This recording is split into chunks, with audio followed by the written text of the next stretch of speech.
আগে শুনতাম ছেলেরা নাকি পরকিয়া করে, আর এখন শুনি মেয়েরা ছেলেদের চাইতে বেশি পরকিয়া করে। এক মেয়ে কিছুদিন আগে ঢাকা থেকে সে ফরিদপুর চলে গেছে এক বান্ধবীর সাথে, পরকিয়ার সাথে লিপ্ত হয়ে। আসলে ছেলেদের চাইতে মেয়েরা বেশি পরকিয়া করে, কিন্তু মেয়েদেরকে ধরার কোনো সিস্টেম নেই।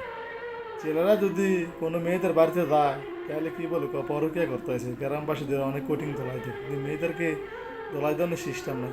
একজন মেয়ের বাড়িতে একজন মেয়ে স্বাভাবিক আসতে পারে, সবাই এটা মনে করি, কিন্তু মেয়েদের পরকিয়া হয়েছে সবচেয়ে কঠিন। কোনো মেয়ে যদি কোনো মেয়ের সাথে পরকিয়া জড়িত হয় তাকে কখনো ফেরত জানে রাস্তা থেকে, ঠিক আছে? তো আপনি মনে করেন সে ঢাকা থেকে ফরিদপুর চলে গেছে পরকিয়ার সাথে লিপ্ত হয়ে, কোনো মা বাবার সাথে যোগাযোগ নেই, মা বাবাকে না জানিয়ে। তারা চিন্তা করেন কোন পর্যায়ে গেছে পৃথিবী, এখন কি পৃথিবী আগের মতন আছে? নাই।